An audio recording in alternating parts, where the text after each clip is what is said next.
Ladies and gentlemen, welcome back to Talk Scottish Football. The podcast series is, of course, back in full swing this week with the return of Scottish football. I'm joined alongside my normal co-host, the big man himself, David Buick. How you doing, my man? I'm good, yeah. Delighted to have some football back. We've obviously been doing loads of filling time with talking to people, but also at the same time, delighted to get a guest on. Peter Martin joins us this afternoon. Peter, how are you? Yeah, very well. Looking forward to this. Yeah. So obviously, Peter, a career in football journalism, media, and all that carry on for years now. A well-known face in the Scottish sort of football media game.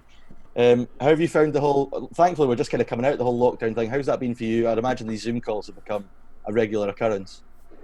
Yeah, well, we made the conscious decision at PLZ Soccer. We thought to ourselves, are we going to, literally shut down for 4 months, or are we going to try and graft our way through the lockdown and try and give people as much opportunity to watch the show as possible? So that's what we did. We realised what was coming. Every one of our pundits and our workers got technology in their home. We have a platform where they can broadcast on. And then for the last 18 weeks, I've basically called every contact you can think of. We've had guests on. We've had a lot of fun. It's actually worked out really well because what's happened is everybody's in their house. We can all have a bit of banter. We've had a laugh. We've slaughtered each other. And of course, the thing about it is, which made it even more unique, was Scottish football was involved in a major punch-up. So we had 4 months of fighting, 4 months of lockdown, and then eventually, thankfully, we're back to the football. I think that's absolutely typical of Scottish football. There was no action on the pitch for about 4 months, but still, it was all we could talk about. I mean, it just never fails to surprise you. And you mentioned about having a bit of banter. We've obviously had the chance, with, as you said, everyone being in their home. We've had the chance to get some guests on. A man you know very well, Tam Cowan, was on our show about a month ago, and he definitely brought the banter. It was definitely a different sort of show to what we're used to when Tam comes on, and the banter's flying around. Well, if it's any consolation to you, when I signed him for PLZ, I knew, because he comes from the same area. We grew up in Motherwell, and I knew I was going to bring on somebody who was completely and utterly different. His take on football is probably different from yours and mine, and he was absolutely superb when he came on. I mean, he's a fantastic speaker as well, and when the two of us are out anywhere at a dinner, I know that if I've got Tam by my side, we're going to annihilate the audience. So he's absolutely top drawer. And of course, the other thing is, the only guy I know that we could be talking about Champions League, and he somehow manages to get Motherwell into it. Well, he was making that argument throughout lockdown when everyone said Rangers could have won the league, that Motherwell could have finished second. So he was very much beating that drum. I know, Ryan, you enjoyed that podcast. Oh no, I did definitely. It was something incredibly different. As you've already said, Peter, his view is extremely unique. Like, the jokes that you get from him and everything, they're unbelievable. It's the fact he's so.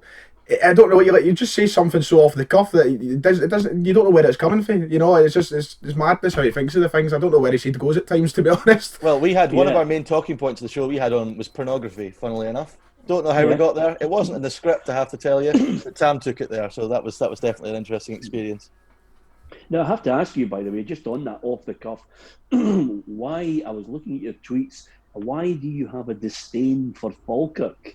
Is there something in the history of your back catalogue that, now remember, David, hate is a strong word, and I don't think your parents would be very proud of you. Give me the background to it. Well, if you're looking through my tweets, I thought you might have seen the background. I'm actually a massive Dunfermline fan, so that's where that comes from. Right. That explains a lot. That tweet was also fueled by alcohol, shall we say? But that's a reminder. Never tweet once you've had a beer. Yeah. You should just log out at that point, David. Boom, quiet. So this weekend, Peter, you've obviously been back covering the games. Easter Road on Saturday, Celtic Park yesterday. How was that? I mean, obviously, no fans in the stadiums is a big thing everyone talks about, but from sort of your point of view, as well as that, the sort of different protocols from the press side of things. Well, I thought Hibs handled it very well on the Saturday. Everything was above board. They were very clinical and professional in making sure that all the journalists who were allowed into the game were all checked. That was fine. The second part of it was you were going into this eerie silence, which is Easter Road, and there was all these banners across most of the seats. So when I actually sat down, I thought, okay, let's get into this. It's quiet. We're going to hear the manager shouting. We're going to hear the referee shouting at the players as well. Let's see what happens. But inexplicably, Hibs decided to put on crowd effects on a tin speaker. I mean, honestly, it was like a speaker that sounded as if it had been bought from Fisher Price, and basically it was out of sync with anything that happened in the game. So when it went for a throw-in, suddenly the whole crowd erupts as if Hibs have scored a goal, and I thought, I wish they'd just shut it off. But apart from that, Hibs, they started well. Scored a couple of great goals, because I think Martin Boyle's going to be a star for them. I really love watching him. I really like watching. My favourite player in the whole Hibs team is Scott Allen, because I think he sees a pass that other midfielders can't see. But the problem with him is sometimes he tries to play the difficult pass too many times and it doesn't come off. But they scored 2 great goals, and then Kilmarnock absolutely dominated them. So, in the end, Hibs just held on. I like Jack Ross. I like the way he likes his team to play football. So that was good. That was a goal of the season contender from Chris Burke as well. Oh, well, the great thing about it, and you guys will know this as you go on and you do more and more podcasts, listen, you don't get anywhere unless you practice. And Chris had mentioned to him in the after-match interview that, okay, it's a great goal, he says, but we lost. And I think that's the great thing about players who are professional. They want to win all the time. I remember Kenny Dalglish scored a wonder goal for Scotland against Belgium. I mean, this was out of the top drawer. Shifted it, turned the player, curled it with his left foot into the roof of the net. And at the end, when Kenny was asked, what about that goal? It's surely one of the greatest you've ever scored. And he says, it doesn't matter. We lost. That summed it up.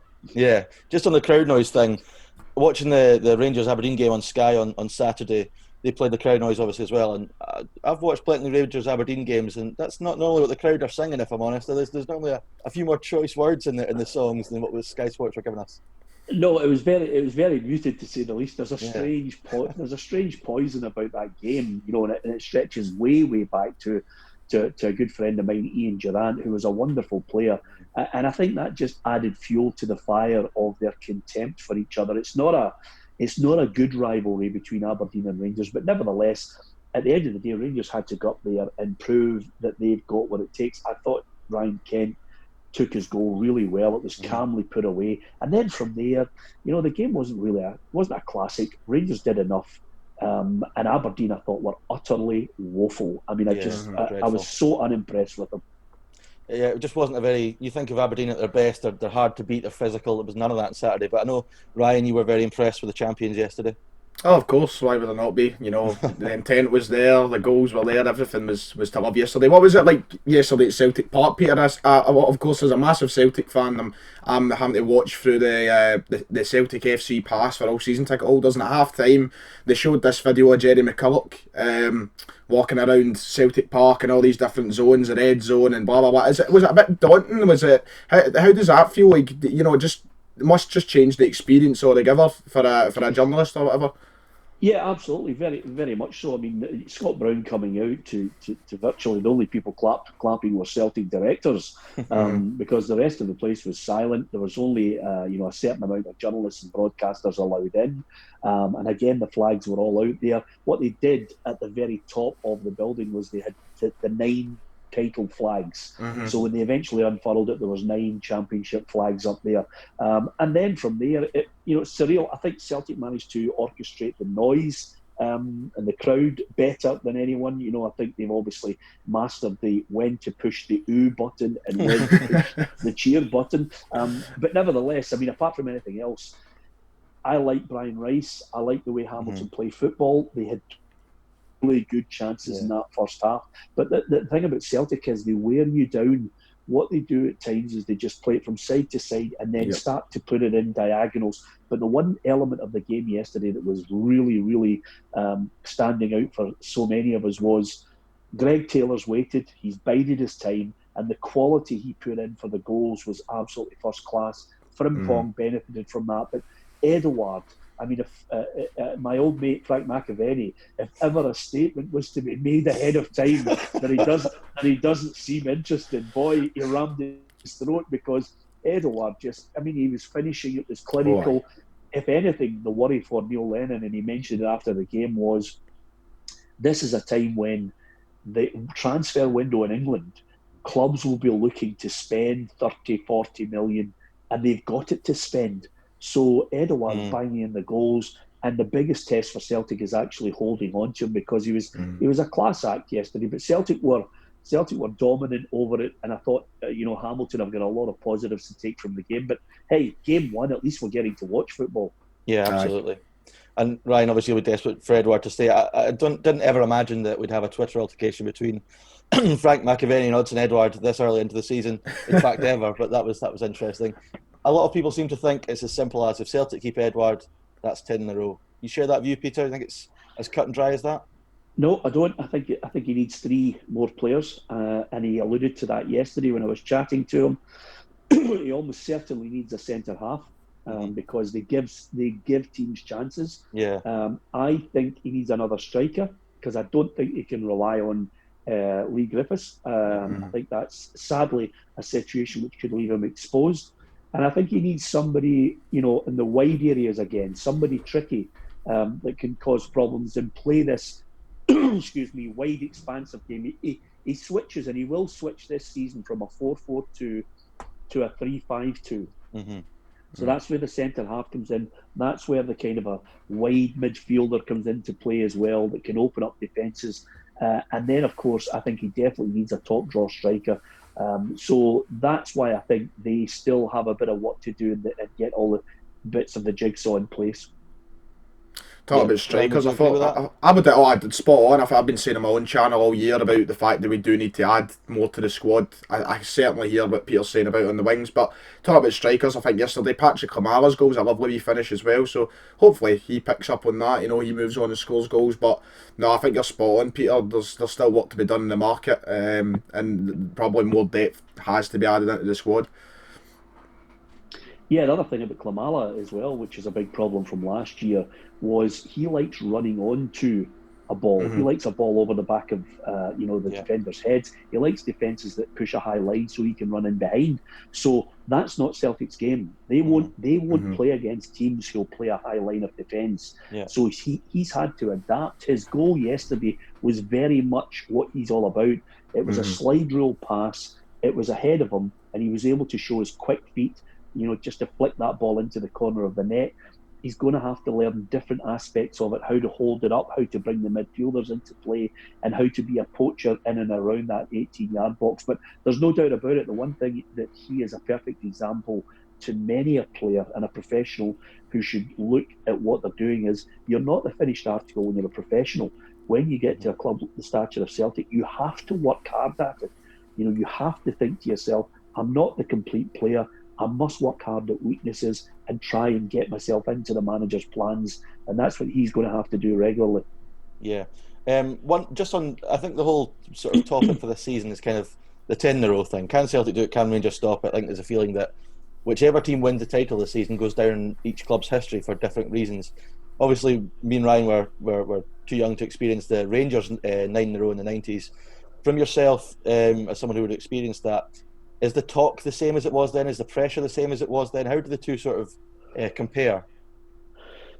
Well, I think the pressure now in this year is just as intense as it was in the 9 in a row. And amazingly for me, I've actually lived through 2 9 in a rows and potentially a 10 in a row coming up, because Celtic absolutely, when I was a boy, Celtic dominated Scottish, and they changed it because they just kept winning. So the 9 in a row that Rangers were dominating, remember, by the way, 6 out of the 9 years that Rangers won the 9 in a row, Celtic weren't the team that were competing with them. It was Aberdeen. Yeah. Celtic were financially on their knees. So this notion that Rangers won the 9 in a row with Celtic competing with them is a nonsense. If you look back at the stats on it, Celtic at one point, I think, finished 5th in one of the seasons. So they were not the main contender. Aberdeen were the dominant force who were taking on Rangers. The difference this time around, and this is going to come to pass sadly, is this year, I reckon round about December or January, if Rangers are not in touch with Celtic, it's going to become poisonous. I think it will become poisonous. I think it will become unhealthy. I think it'll highlight all the things that are wrong with Scottish football and a number of things that are wrong with Scottish society. But I think that's going to come to pass if this is not a closely run race, because if Celtic run away with it, this is going to become unsavoury, and equally so if it's not going to be Celtic's year. I think again you've got an element of people who just attach themselves to clubs, and you don't want to see it. Yeah, absolutely. I couldn't agree with that more. And it's as a Dunfermline fan, winning league titles is completely alien to me. But obviously, well, you used to win league titles when you had Jock Stein as your manager. Well, yeah, you used to do well in Europe too. Bit before your time, David. A bit before my time. But yeah, I think it's going to be a massive season. One of the things I wanted to cover was move on to the PLZ stuff. Obviously, PLZ Soccer now is your kind of main project and stuff. Just give us the backstory to that, where it all came about. And one thing I'm interested in is, what was your vision when you started out? Has that changed? And what is the vision now in terms of where you move it? Well, the vision hasn't changed because, quite simply, I worked for Radio Clyde up until 2010. I just wanted to move on. I wanted to do commentary. It's the one possible thing that really kind of breaks my heart about the whole thing, is that I can't commentate on games. But such is the nature of Scottish football that commercial radio has died as far as helping lots of people forge out a good career in sport. So I left at 2010. I moved on to Sky Sports. And then from there, I met Ruffy. I've interviewed Ruffy a couple of times, but he wasn't really our competitor. He worked in Real Radio with Ewan Cameron. And, Ewan Cameron and I are two totally different people. And the point was that Ruffy said to me, well, you're back up here. You're working for Sky. Why don't we come and start something? And I had always wanted to, start something on my own. I could write, I could produce, I could present, I could commentate. And I knew that I could put something together, and I knew the way technology was going. So in 2012, knowing what was happening in the technology, I set up PLZ Soccer. I called it Soccer because I wanted to have a more global feel to it. And we provide news service. We have unique video content that is predominantly a real Scottish feel to it. But the whole thing is to build up a media company. A lot of people look at it and say, oh, it's Peter and Ruffy, but now it's expanded into a news service, and it's getting bigger and bigger. And I've started to bring on a lot of people, a lot of young people who want to forge out a career. And if you look at the people who've come onto our show that we started, they've all gone on to secure themselves jobs elsewhere, because obviously you get more money. But Chris Sutton didn't start anywhere other than PLZ Soccer, because when I launched PLZ Soccer, I asked Chris Sutton and Nacho Novo if they would come and help me launch it on the big day. I'd bought the commentary rights, and we had the way to video on and live stream long before everybody else was into it. So we managed to do that. Chris came up from Norwich. He was brilliant, came on the show. I absolutely leathered him for 2 hours solid. And we got in the car and he said, Peter, I absolutely loved that. He came back on 2 or 3 times. He came back on our television show 2 or 3 times. And then before I know it, he was on 5 Live, BT Sports, Sky Sports, you name it. And I sent him a text. I said, you're turning into a media hooer. You're unbelievable. And he laughed, but lots of people have gone on to work in other parts of the industry. Gordon Duncan, who hosts Radio Clyde's Super Scoreboard, I gave him the start at PLZ Soccer. So it's me building a media company in a very difficult area where the industry is actually diminishing. It's more and more difficult for people to actually survive in jobs because the newspapers are dying, they're losing their readership.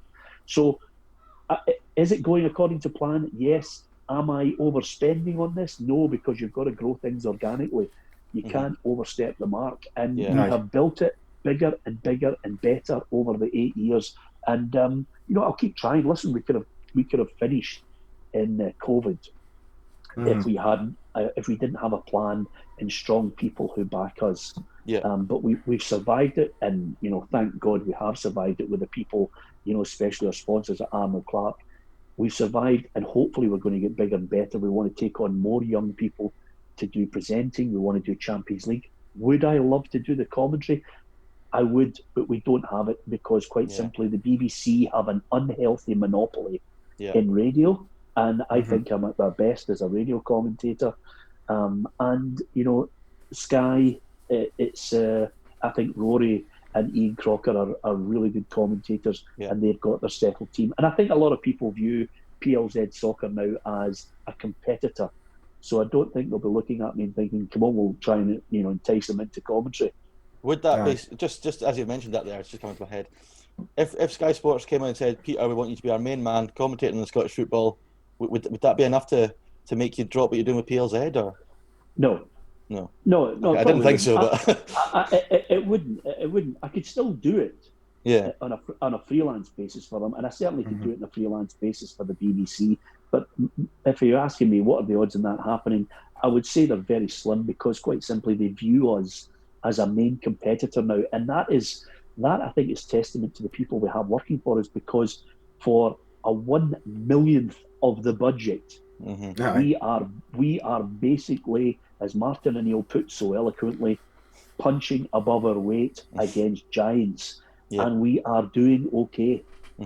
Just quickly, sorry, Ryan, just really quickly on Chris Sutton, right. because before I passed you, we've obviously said Chris Sutton's someone we'd love to have on. You said you did him for 2 hours. As a Dunfermline fan, I would love to get Chris Sutton on and take him to task. Let me tell you that for free. No, don't be upset about lying down on that.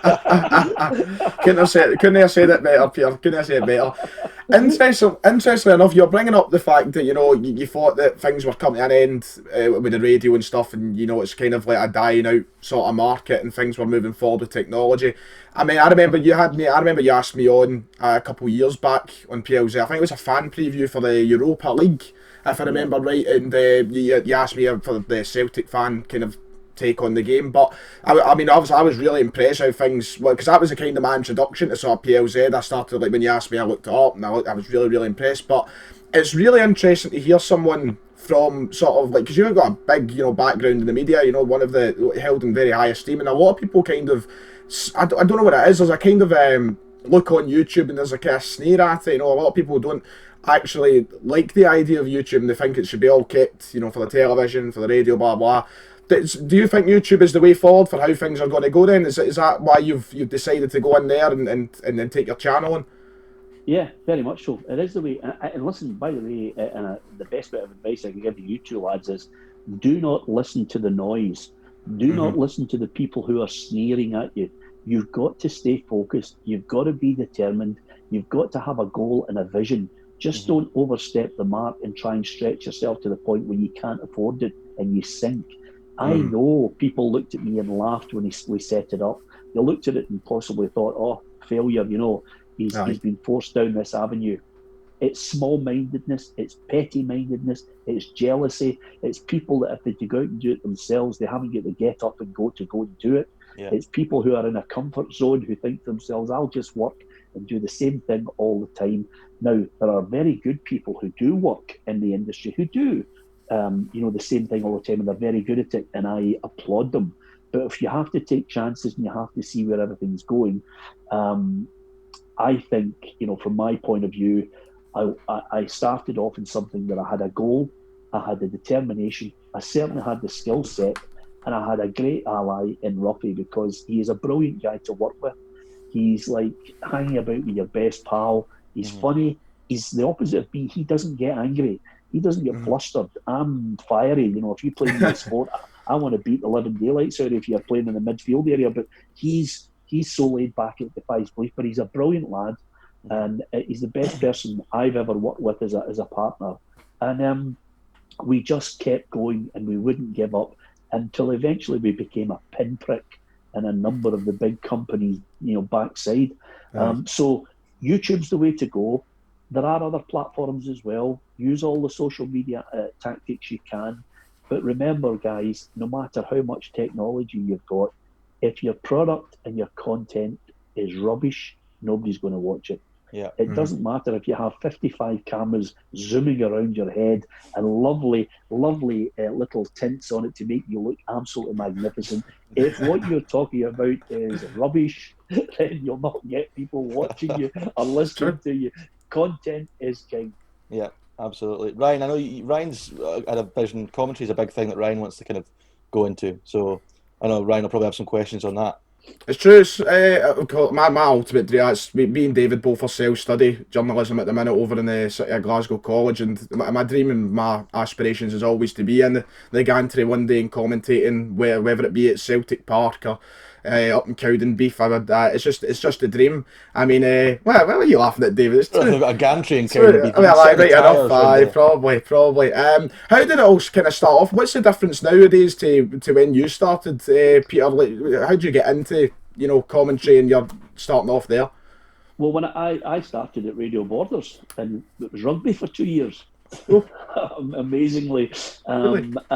and then yeah, absolutely, and I practiced with the World Cup matches and commentating. Oh. If they were on the television, and I thought I loved it. I'm like you, I wanted to commentate as well. But when I eventually got to Radio 4 as the assistant sports editor, my news editor wanted me to do news. I used to read the news as well on Radio 4. And then I became the sports editor. And lo and behold, I had Dunfermline, I had Wraith Rovers, I had Hibs and Hearts to cover. Yeah. So my bag was to build up contacts and build up relationships with them. Remember, if you're a good journalist and you know how to chase stories, you need contacts. Yeah. Mm-hmm. It doesn't. You can be the best writer in the world. If you can't get someone to answer your phone, you are going to struggle. Yeah. So, and you've got to have that hunger to chase a story. So basically every morning I would phone Bert Payton, who was a brilliant man at Dunfermline. I would phone Jim Jeffries. I would phone Alec Miller. I'd be on the phone to Jimmy Nicholl. Jimmy Nicholl and I are great friends. Mm-hmm. And Wraith Rovers defeated Celtic in '94. I'm commentating in Wraith Rovers against Bayern Munich in the Olympic Stadium. That was my first commentary. Wow. So it's absolutely magnificent. Danny Lennon hits the free kick. Suddenly I look up at half-time in the scoreboard. It's Wraith Rovers 1, Bayern Munich 0. I mean, you don't see that often. Dancing on the streets of Wraith after that one. Absolutely, and it's absolutely magnificent. So we loved it at Radio 4. I had Robbo and Darren Jackson on, and we started a Friday night preview show. Great laughs. Robbo's one of my best pals, Hearts striker, Hearts legend, and Darren as well, and Darren's still with me now. So we started that programme. We did commentary on Hearts and Hibs. It was fantastic. And the great thing about it, I was born in the West. I lived in Edinburgh for 12 years. I played football in Edinburgh. I've got all my mates in Edinburgh. So I understood the East-West divide. Yeah. Mm-hmm. And over and above that, I had some great nights, with Wraith Rovers in Europe, and I had some great times with Jim Jeffries as the Hearts boss as well. So, lots of these people have become my friends. I know a lot of the Hearts players. I've got a kind of a soft spot for Hearts because of my association with all the players that played in that great era as well. But, I was brought up a Celtic fan, but I think when you live in the East, you're not affected by the poison of the West. Yeah. And it only really came to pass when I moved back here and joined STV. when I joined STV, all hell let loose. And just on STV, as you've mentioned it there, that was kind of my first introduction to yourself and Ruffy, the show on STV. And there's one thing I was just speaking to Ryan about it before we started. When you had Bertie Auld on, I mean that line he comes away with for the best away result. I still watch that on YouTube. It is the funniest thing. That must have been great to have a guy like him on, and then when he comes away with that line, I mean, you and Ruffy were in stitches. Well, Bertie is just a great guest. It's amazing actually. When I first joined STV, it was 1996, and I was working on Scott Sport in Extra Time and absolutely loving it. And then we got to 2002, and they'd lost the football commentary rights, so I had to go and join Radio Clyde. But when I came back to STV and we got that show, initially on STV2 and then on the main channel, the amount of guests, we've been about 750 guests on our show on PLZ and on Peter and Ruffy's football show on STV. But Bertie was fantastic because he's one of the guys you could go down the pub with, And when Ruffy and I were sitting having a chat with him, stories aplenty from him. And then I'm saying to him, "What's your best away result?" And he said, "Do you think I'm some sort of grass the life's watching?" and Ruffy and I couldn't stop laughing, of course, And by the way, this is in the backdrop of Ruffy sitting next to the manager who stopped him moving to some of the biggest clubs in England. So Ruffy's teeth were grating when Bertie's sitting on the couch. There's a whole backstory that people don't realise about him, but he still takes it in good fun. And Bertie's a character, and may I add, he was an absolutely top drawer player. Mm-hmm. That's the thing. I mean, that's a European Cup winner. I think a lot of times we see someone like Bertie Aldway, I think we actually undervalue the achievement. I mean, he's won the European Cup. I mean, I think it's just amazing. Well, I don't undervalue it because there was an auction at McTeer's Auctioneers through here in Glasgow, and I knew a lot of memorabilia was going up for sale, and I just waltzed in there and I stayed right to the very end, and there was only about 3 people left in the place, and I knew Bertie's 1969 Scottish Cup final jersey was coming up in the game that Celtic defeated Rangers by 4-0. And I sat there right to the end and managed to get it because there's only 3 people left, and they didn't realise how good it was, and Bertie signed it as well. So fantastic. So, listen, it's a treasured bit of memorabilia. You mentioned earlier about how Ruffy's so laid back. You're a bit more sort of, I suppose, when you're on PLZ, normally if you're doing a podcast, you're the host. One of the videos I saw during lockdown with the Zoom calls was the Douglas Park and Donald Park incident. That was honestly, I just the difference in emotions with Ruffy. He just doesn't seem to have a care in the world. No, he does. He can't even pronounce Alfredo Morelos. and if he thinks a word sounds like something that he wants to say, he just makes up words.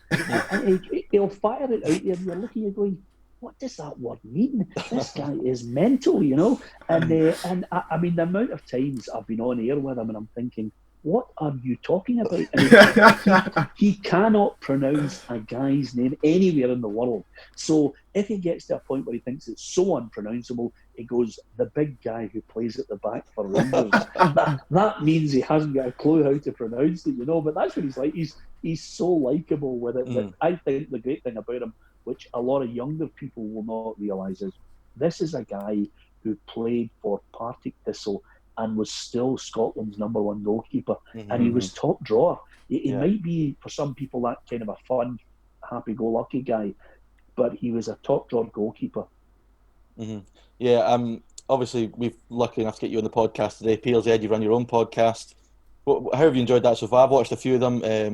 The Andy Cameron one was absolutely sublime. I mean, I've watched that a few times. What a show that was. Favourite guest so far, dream guests? How are you enjoying that whole aspect of the PLZ thing? Well, as far as the podcast is concerned, we started out with thinking we'll do it once a week and we'll concentrate on having one guest that me, Tam and Ruffy can all feed off. So that was the initial thing. When lockdown happened, we decided just to put a podcast out of the show every night because we were boxed in. And it would be very difficult for me to consistently, make one program and then have another hour making another program. So whether we go back to the format of just getting one initial guest is, something I'm going to have to debate in my head coming up in the next couple of weeks. But the one thing that I enjoy people who've got a message or a lesson for people. And one of them is Andy Ritchie. Now, for the benefit of anyone, Andy Ritchie is a Morton legend, but he would have been a Celtic legend if he hadn't been Jock Stein, because when Jock Stein would tell him something, he'd bite back at him, and the two of them would grind against each other. But Andy Ritchie was an absolutely unbelievable maverick of a player, and by the way, not the build that you would associate with a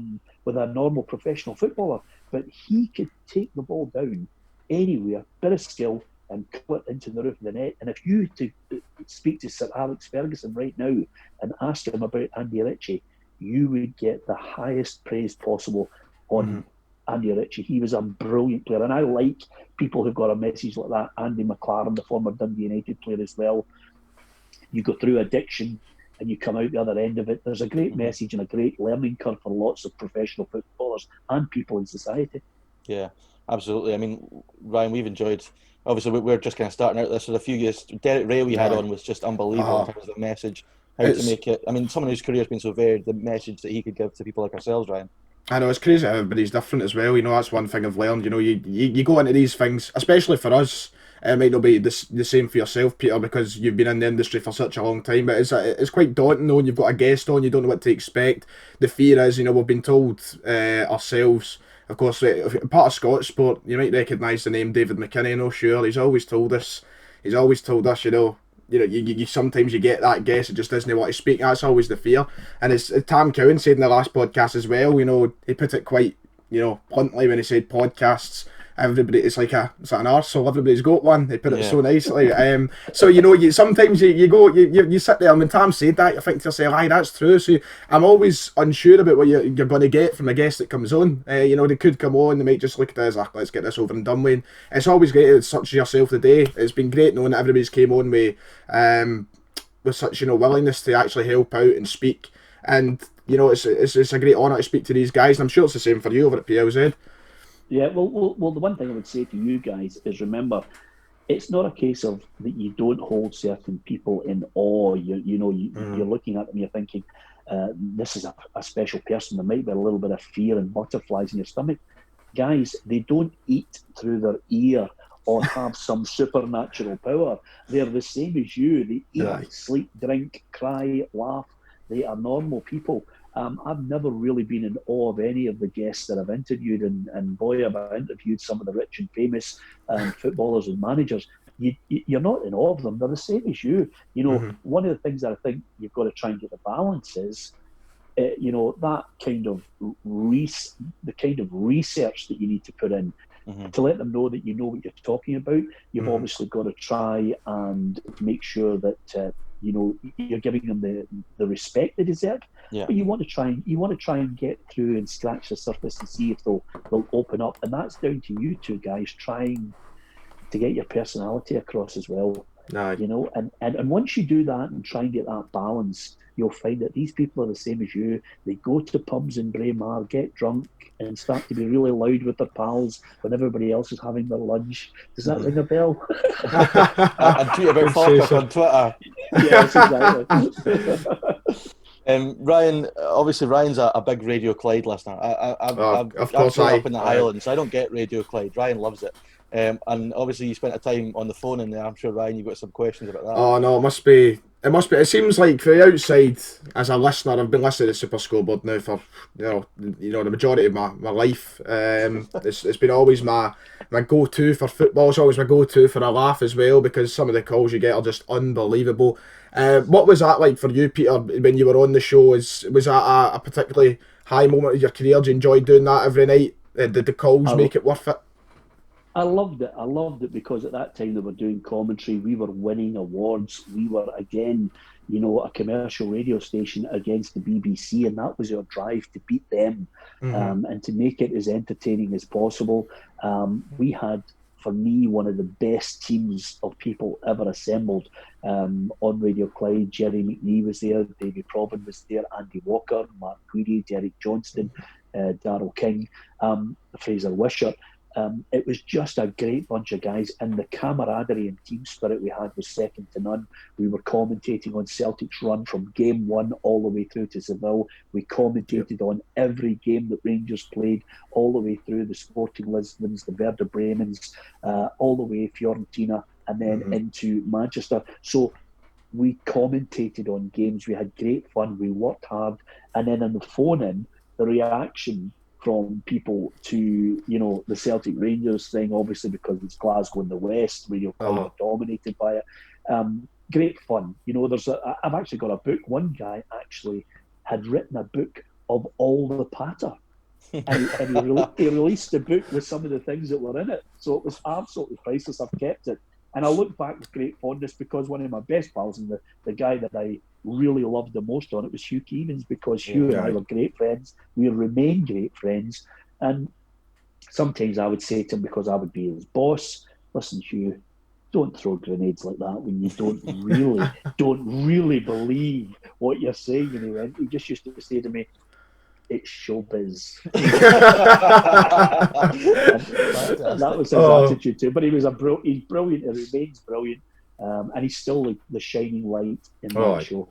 I know he really knows how to light up the show. He's fantastic to listen to. I've always, like, for me, there's a real for David, when we had Tam on, there was like because David's an off the ball listener every week. You know, he loves it. For him, that was like he was like, oh, this is brilliant. Get to speak to the show. And this is the same as me now on the other side, because I've been a Super Scoreboard guy.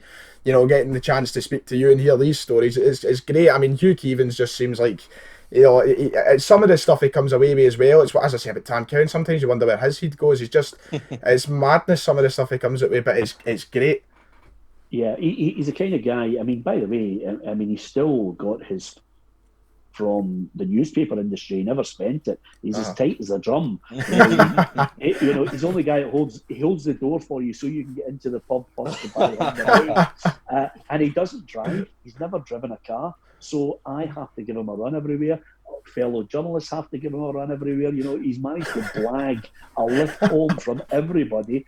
And the other great thing about him, I remember when we were on commentary in, of all places, the Ukraine, in Donetsk, and we're just about to go on air, and suddenly the whole thing goes dead.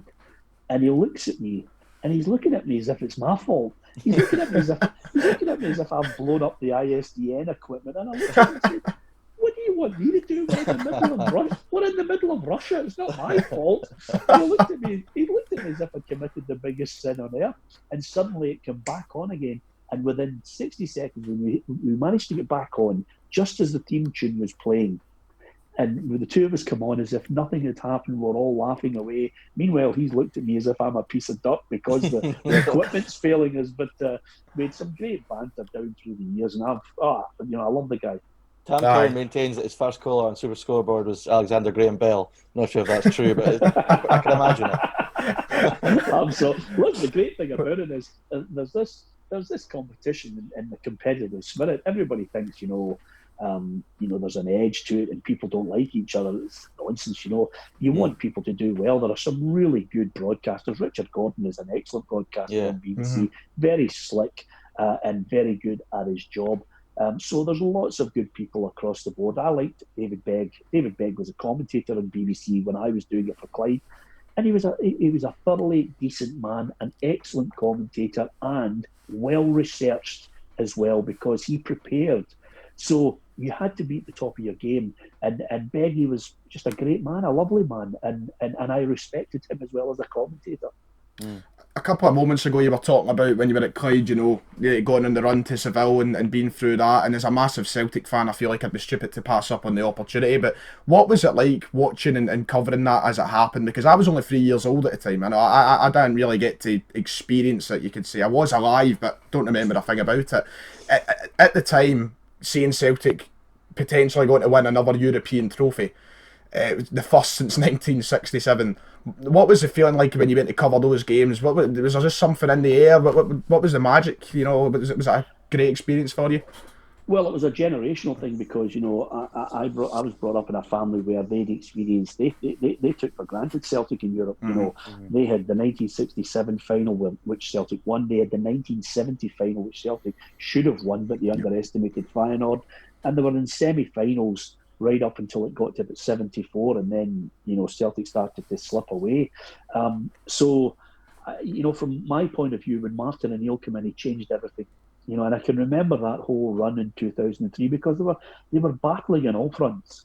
And but for, I think Chris Sutton had a chance against Basel that it just missed the post by inches, which could have actually kept them in the Champions League. And then all of a sudden you're playing FK Seduva, and that's your first game on the run to Seville. For me personally, the best game for me that I enjoyed the most, although a lot of kids have the ringtone of Henrik Larsson and Boa Vista, the most enjoyable game for me was my favourite team in England because of my boyhood hero was Liverpool, Kenny Dalglish. So for me to go down with Davy Provan and commentate on Liverpool 0, Celtic 2 was so special. And the great thing about it is Hartson scores an absolute worldie. It's one of my favourite goals commentating on. And to beat Liverpool, to beat Blackburn, and to go through that whole run, and then to see Paul Lambert and all the Celtic team come out in that European final, and that stadium was just a sea of green and white. They absolutely outsung the Porto fans. They played superbly well. And it was magnificent. And Larsson was world class. He was so special. But one of the players that I really loved the most in that team, and he's a cantankerous so-and-so, is Sutton, because he never wanted to go to press conferences. He was always a noise-up, and he hated the media. So, but he was the best number 9 for me in the last 30, 40 years for Celtic. He was that good. He was a great player and a great foil for Henrik Larsson. So it was a special run, one I will never, ever forget. Growing up, I've always wondered. Sorry, David. Growing up a Celtic fan, of course, myself, and wanting to be a commentator. Is it difficult to hide the sort of, you could say bias? You want to celebrate. I've always wondered that. I mean, I've always thought to myself, what if I was commentating a Celtic Rangers match? What if I was there? Celtic scored a last minute winner. Am I going to be able to hide that? Is it hard for you to do that, or does it just naturally come to you? Well, your head's wired. If you're in the West, no matter what you do, you're always going to be tagged by what I call the extremists. There's nothing you can do about that. Forget about the noise. Because I lived in Edinburgh for 12 years, I commentated because I loved football. I played football. I loved it. I loved commentating on it. And I don't care if East Stirling, Rangers, Hearts, Partick Thistle or Hibs score a goal. If it's a great goal, I want to get the emotion over. The key to commentary is to be prepared, to know about the players, to know about the teams, to know about the occasion. But if you're on radio, what is the key element of commentary? It is to describe the pictures that people can't see. So that is the element of it. What we've now got is a lot of commentators who are obsessed with giving you statistics non-stop. Aye. If you're on radio, tell people what's happening. That's the game. You can put your statistics in, but you don't have to open up with this is the 340th game with 150th time he's taken a breath and he might have gone to the toilet 12 times. Who cares? Tell them what's happening. Paint the picture. That's what commentary is all about. You can then interlace it with so many great little stats that people don't know about, but don't become obsessed with the stats. Become obsessed with the entertainment of letting people think, I want to go to football because he made that sound exciting. I want to follow Scottish football. If you'd listened to any of our commentaries on Radio Clyde, my God, if you didn't buy a ticket for the next game, I would have been gobsmacked. Because the two best things that I've heard, Hugh paints a great picture of it because he was picked up after the Boa Vista game and a taxi driver was crying, saying he couldn't believe the excitement of it. He says, can I have a moment? There's a taxi driver crying. When I came up after I'd interviewed Martin O'Neill after the Liverpool game in Anfield, I went up to the gantry and Davy Providence said to me, you'll never believe it, Peter. He says, we've had the best call ever on Radio Clyde. A woman came on and said, I just want to thank Peter Martin and the Radio Clyde team. She said, I am blind and I can't see. So there's no point watching the television. I know where the ball is on the park with Peter Martin. I get the excitement of it. And for me, that was the best compliment I've ever been paid. They know where the ball is. They know what's at stake. They know what's happening on the pitch. That's the key to it. Yeah, it's, and as you said, I said the one thing I want to talk about. I said this to Ryan, actually, before we even knew we were coming on. We kind of, when we started the podcast, list of people we're going to ask to come on, right? I said, we get Peter Martin on. I have to ask him about McFadden in Paris. I mean, the commentary on that. Because I was about, 8 or 9? Just when I was really starting to get stuck into football. And that Scotland team, that run, the qualifiers was sublime. The goal in Paris, the commentary, I mean, that is just one of the best lines. Pick it out, Landreau is unbelievable. It's so brilliantly Scottish, and the undertone of just you can hear the joy and the almost get it up you nature of the commentary. It's fantastic. It is a get it up you, because I don't know if I could paint the picture for you on it. The reason why I said pick it out, Landreau, is I don't know if you've ever played 5-a-sides or 11-a-sides and you score a great goal and your mates are there. But when you're hitting something special and you know it's going in, you used to shout to your mates up the park, pick it out. For a great noise up. And the great thing about that was, in the previous game at Hampden, Thierry Henry was being interviewed on the BBC and he looked right down the lens and he said, we'll see you in Paris. Because that was him saying, you've mugged us at Hampden Park, we will annihilate you in Paris. And when Andy Walker and Mark Greedy and myself were in the Parc de France, it was wall-to-wall Scotland fans. As ever, they managed to blag their way into areas they shouldn't have been in. They got the tickets, they're there, and then literally, I mean, this French team, Makalele, Trezeguet, they absolutely hammered Scotland. And at one point, James McFadden had a nutmeg on the halfway line, and I was cheering as if it was a goal. Because and Barry Ferguson said to me, I think I managed to get 8 touches of the ball, and they were all headers. So that just shows you they were defending for their lives. And then out of nowhere, my God, I mean, Raymond Domenech, who was the French manager, was also cutting about Scotland, but he got it rammed down his throat as well. It was the sucker punch. And when he couldn't get there, and Faddy, when I interviewed Faddy after it, I says, what do you think about your goal? And he says, I enjoyed it. He says, but I'm hearing that I didn't enjoy it as much as you did. I mean, it wouldn't be wrong. You would not be wrong. That's the thing. They've been suckered in the Parc des Princes. Outstanding. And yeah, you see all the videos on YouTube of the Tartan Army in Paris that night, that whole weekend. I suppose we were talking earlier about having to be neutral when you're commentating. That must be the beauty about commentating on Scotland, in Scotland, is that you can let the emotion go a little bit because, as you said, people buy into that. Yeah, absolutely. Well, listen, I'm a Scotland fan. I absolutely loved following them when I was a boy. And amazingly, one of my pals, Kenny Moyes and David Moyes, who's the manager now of West Ham, we would go and follow Scotland everywhere. Yeah. So we went to the games. We're in the 1990 World Cup. We're at Euro 96. We're following Scotland everywhere. We loved following Scotland. So for me, it was the chance to be biased. It was the chance to get passionate about it. And I never stopped in that game. And the best compliment I ever had for the Scotland game, James McFadden, is a guy phoned in one day and says, I want to thank Peter Martin because when he shouts McFadden scored the goal, he says that was the night I got my wife pregnant. so clearly I'd taken him to heights that he couldn't reach under normal circumstances. Absolutely fantastic, man. Brilliant. Oh, brilliant. I mean that was what a time that was to be a Scotland fan. Just about time to wrap up. Ryan, there's a question we always ask the guests. I'm sure you're going to put that to Peter. So there's at the end of every show we try and wrap it up and we try and get as many contrast opinions as possible. Last time Tam took it to maybe extremes we've never seen before. But the question that we ask everyone, the whole theme to wrap up everything is, what does Scottish football mean to you, Peter? Everything from on the park to off the park. I'm sure it's supplied you with a great life, but overall, what does the product here, the game in Scotland here, mean to you? Well, to me, it's a way of life. It's family. It's the way you've been brought up. It's supporting your team, but it's a game. It's not life or death. It's a game that you should enjoy. It's not something that you should take and use as a platform to abuse people. I loved it for the excitement. It's given me a living. And my wife's a Rangers fan. I was brought up a Celtic fan.